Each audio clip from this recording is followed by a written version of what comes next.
जय श्री कृष्ण फ्रेंड्स। चलिए देखते हैं आज मेरे व्यूअर्स की शादी में क्या रुकावट आ रही है। कौन सी ऐसी बात है जो शादी में रुकावट पैदा कर रही है। कौन सी ऐसा स्वभाव है आपका कि आप कहीं मतलब आप ऐसा क्या मतलब कर रहे हैं जो आपकी शादी नहीं हो पा रही है, मतलब आपकी तरफ से क्या गलती हुई है। तो चलिए रीडिंग स्टार्ट करते हैं। हो सकता है सबके साथ रेजोनेट ना करें, सिंगल्स के लिए ये रीडिंग होगी। तो रेजोनेट करे तो प्लीज़ पॉजिटिवली लें, अदरवाइज लेट गो कर दें। तो रीडिंग स्टार्ट करते हैं। तो सबसे पहला कार्ड आया है 10 ऑफ पेंटिकल्स और उसके बाद कार्ड आया है 7 ऑफ कप्स। ये दोनों कार्ड बता रहे हैं कि आप शादी को लेकर आपके माइंड में आप शादी करना चाहते हैं और आपके माइंड में एक मतलब एक आपने पिक्चर क्रिएट कर रखी है अपने लिए कि ऐसा पति होना चाहिए, ऐसा घर होना चाहिए, ऐसी पत्नी होनी चाहिए, ऐसा घर बार होना चाहिए, या इतना पढ़ा लिखा होना चाहिए आपका पर्सन। और इस तरीके से आपने अपने मन में एक पिक्चर बना रखी है जो आप सोचते होंगे कि भाई ऐसा घर परिवार मुझे चाहिए। लेकिन आपकी ना एक्सपेक्टेशंस बहुत ज़्यादा है शादी को लेके। ऐसा कार्ड्स बता रहे हैं कि आपकी एक्सपेक्टेशन बहुत ज़्यादा है। आपको लगता है कि हर चीज़ परफेक्ट होनी चाहिए, मतलब हस्बैंड भी परफेक्ट होना चाहिए, वाइफ भी परफेक्ट होनी चाहिए, घर बार उनका खानदान परफेक्ट होना चाहिए, आपको परफेक्टली ट्रीट किया जाए, बहुत इज्जत दी जाए। और हर चीज़ मतलब आप परफेक्ट चाहते हो, देखने में बहुत खूबसूरत हो, और ऐसा कद हो, ऐसी हाइट हो, ऐसा मतलब हेल्थ हो, ऐसी वेल्थ हो, इस तरीके से मतलब इस तरीके की मॉडर्न हो, या फिर बहुत सीधी सादी हो। इस तरीके से आपने बहुत सारे अपने मन में ना शादी को लेके बहुत सारी पिक्चर क्रिएट कर रखी है, बहुत एक्सपेक्टेशन है आपको। तो सबसे पहली कमी तो यही निकल के आई है कि एक्सपेक्टेशंस को कम कीजिए, क्योंकि कोई भी इंसान कोई भी परिस्थिति परफेक्ट नहीं है। कहीं ना कहीं कोई कमी हर इंसान में ज़रूर है, और या फिर इंसान में होगी या फिर उसकी परिस्थितियों में होगी, कहीं ना कोई कमी ज़रूर होगी। तो उसको, इन कमियों को आप एक्सेप्ट कीजिए। शादी करना तो बहुत अच्छी बात है और अच्छे एक्सपेक्टेशन रखना भी अच्छी बात है, लेकिन ओवर एक्सपेक्टेशंस नहीं होनी चाहिए इंसान को कि रुकावटें ही आ जाए, क्योंकि हर चीज़ अगर आप परफेक्ट सोचेंगे तो परफेक्ट तो कुछ भी नहीं है। तो एक्सपेक्टेशंस को थोड़ा कम कीजिए।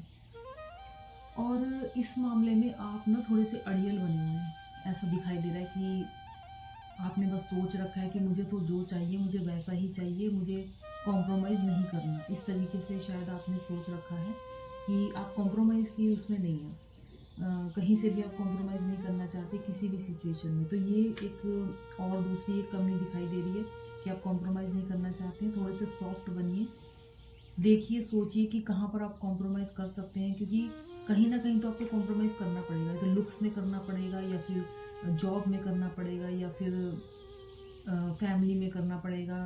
मतलब कहीं न कहीं आपको कॉम्प्रोमाइज़ ज़रूर करना है। तो आप थोड़ा-सा लचीले बनिए। खुद अपने आप को एनालाइज़ कीजिए कि मैं कहाँ पर कॉम्प्रोमाइज़ कर सकता हूँ या कर सकती हूँ, ऐसे बनिए। और थोड़ा-सा कंपैशन रखिए दूसरों के लिए भी, ये भी एक कार्ड बता रहा है। थोड़ा कंपैशनेट बनिए, दूसरों के हिसाब से भी ज़रा सोचिए कि वो लोग क्या चाहते होंगे। ज़रूरी नहीं कि हम सिर्फ अपना ही अपना पक्ष रख दें कि हमें तो ये चाहिए तो ये ही चाहिए, सामने वाले का पक्ष भी सुनना चाहिए। तो इसलिए थोड़ा-सा लचीलेपन वाला आप थोड़ा-सा व्यवहार कीजिए।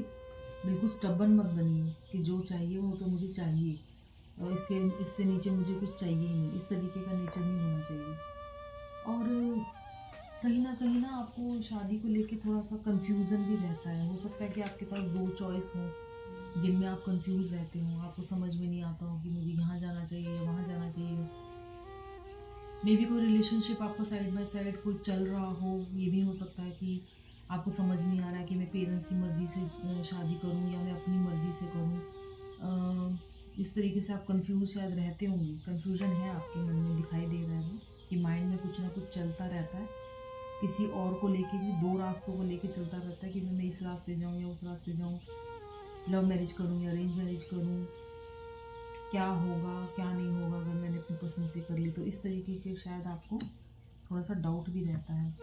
कुछ आपको ये भी रहता होगा कि अगर किसी ने मुझे धोखा दे दिया, ऐसे कुछ डर भी आपके माइंड में रहते होंगे कि कोई धोखा ना हो जाए, कहीं सामने वाली पार्टी आपको धोखा ना दे। तो इस वज़ह से भी आप थोड़ा-सा डाउट में रहते हैं। ये भी डर आपके अंदर है, इन डरों को आपको दूर करना होगा।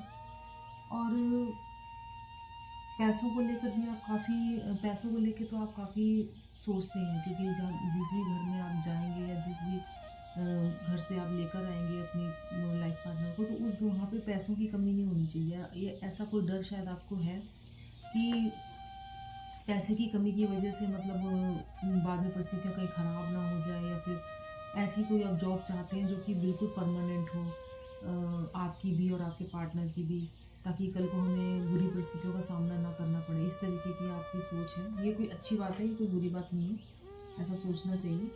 क्योंकि पैसा भी पैसा बहुत मतलब ज़रूरी चीज़ है आजकल के टाइम, बहुत ज़रूरी है। लेकिन अगर पैसे की मतलब हर चीज़ के ऊपर आप पैसे को ही रखेंगे तो वो ठीक नहीं है, वो ठीक नहीं है। पैसा भी ज़रूरी है। और मुझे ऐसा लगता है कि आप रिश्ते की ना कमियों को ज़्यादा नोटिस करते हैं। जब भी कोई रिश्ता आपके लिए आता होगा या कोई ऑफ़र आपकी तरफ आता होगा, तो शायद आप उस रिश्ते की कमी पर ज़्यादा ध्यान देते हैं, आप उसकी अच्छाइयों पर ध्यान नहीं देते हैं। ये भी आपके अंदर एक कमी है कि आप अच्छाइयों पे ध्यान दीजिए। कोई भी अगर पर्सन आपकी, शायद ये मेरे ख्याल से आदत होगी कि कोई भी पर्सन आता होगा, उनकी आप अच्छाइयों को कम देखते होंगे, बुराइयों को ज़्यादा देखते होंगे। तो ये चीज़ भी आपके अंदर कमी है। तो आप अच्छाइयों को अगर ज़्यादा देखेंगे तो वो पर्सन आपको अच्छा लगेगा। और अगर आप बुराइयाँ ही ज़्यादा ढूंढेंगे, किसी के इंसान में बुराइयाँ ही देखते रहेंगे, तो फिर आपको वो इंसान बुरा ही लगेगा, वो अच्छा नहीं लग सकता आपको। तो थोड़ा सा जब भी कोई आपकी तरफ ऑफ़र आता है, लव ऑफ़र आता है, तो आप उस लव ऑफ़र में अच्छाइयाँ ढूंढिए कि इसमें, इस ऑफ़र में या इस पर्सन में अच्छाई क्या क्या है। तो इस तरीके से आप रिश्ता जोड़ने में आपको आसानी होगी। तो हो सकता है कि आप थोड़े से आप काफ़ी सफल होंगे। मुझे ऐसा लग रहा है कि जो भी पर्सन ये वीडियो देख रहे हैं वो काफ़ी स्टेबल हैं। वो उनकी अच्छी जॉब होगी, हो सकता है कि गवर्नमेंट जॉब हो या फिर कोई अच्छा बिजनेस चल रहा हो उनका, मतलब आप काफ़ी स्टेबल परिस्थिति में हैं। तो इस वजह से हो सकता है आप थोड़ा सा आपके अंदर थोड़ा सा ईगो भी हो, इसी वजह से आप आगे सामने वाले से कॉम्प्रोमाइज़ नहीं करना चाहते। ये भी एक कमी दिखाई दे रही है कि आपके अंदर ईगो हो सकता है। क्योंकि जब हम सफल होते हैं, जब हम हर तरीके से खासकर फाइनेंशियली हम सफल होते हैं, तो हम लोगों के अंदर एक थोड़ा सा ईगो आ जाता है कि हम कॉम्प्रोमाइज़ नहीं कर सकते सामने वाली पार्टी से। तो ये भी आपके अंदर एक कमी हो सकती है कि आप कॉम्प्रोमाइज़ नहीं करते हैं सामने वाली पार्टी से, क्योंकि आप स्टेबल हैं, आप बहुत अच्छी कंडीशन में हैं, अच्छी जॉब, अच्छा बिजनेस आप कर रहे हैं इस टाइम पर। तो इन कमियों पर आपको ध्यान देना है, जिससे कि आपका मतलब शादी के लिए आपको अच्छे प्रपोज़ल आ भी रहे हैं तो आप अच्छे से उनसे चुन सकें। और ये भी हो सकता है कि जब प्रपोज़ल आते होंगे तो आप बहुत कंफ्यूज रहते होंगे। हो सकता है 1-2 प्रपोज़ल आपके पास आते हों तो आप कंफ्यूजन के में रहते होंगे, ये भी पॉसिबिलिटी है। तो कंफ्यूजन से बाहर आना है, अपनी एक्सपेक्टेशंस को कम करना है और स्टबर्न नहीं रहना है। थोड़ा लचीला अपना रवैया अपनाइए, सामने वाले पर भी सोचिए। जो भी आपके डर हैं, उन डरों पे आप काम कीजिए। आप सामने वाली पार्टी की अच्छी तरह से छानबीन कीजिए, किस तरीके के वो लोग हैं। अगर आप उनकी बैकग्राउंड चेक कीजिए, लोगों से पता कीजिए। अगर आपको ये डर है कि भी कल को कोई परेशानी ना हो जाए या वो लोग धोखेबाज ना हो, इस तरीके के अगर आपको डर है तो आप उनकी छानबीन कीजिए, उनके बारे में अच्छे से जानकारी हासिल कीजिए, तब आगे बढ़िए रिश्ते में। तो इससे क्या होगा कि आपके डाउट क्लियर हो जाएंगे, आप उस पर्सन को अपनी लाइफ में आने दोगे। और जो भी अगर 2 लोग आपके, 2 रास्ते हैं आपके पास या 2 चॉइसेस हैं आपके पास, तो आप अच्छी तरह से सोचिए कि आपको किस तरफ जाना है। आप अपना एक माइंडसेट बनाइए, उस पर फोकस कीजिए और लोगों की कमियों की जगह उनकी खूबियों पे ध्यान दीजिए। उनकी खूबियाँ अगर आप देखेंगे तो लोग आपको अच्छे ही लगेंगे। तो ये भी आपके अंदर एक कमी दिखाई दे रही है, तो इन कमियों पे आपको काम करना है। एंजल्स आपको बोल रहे हैं अपनी ये कमियाँ दूर कीजिए, तो आपकी शादी की जो रुकावट है वो ख़त्म हो जाएगी। तो ये थी आज की reading. Thank you so much. Radhe Radhe.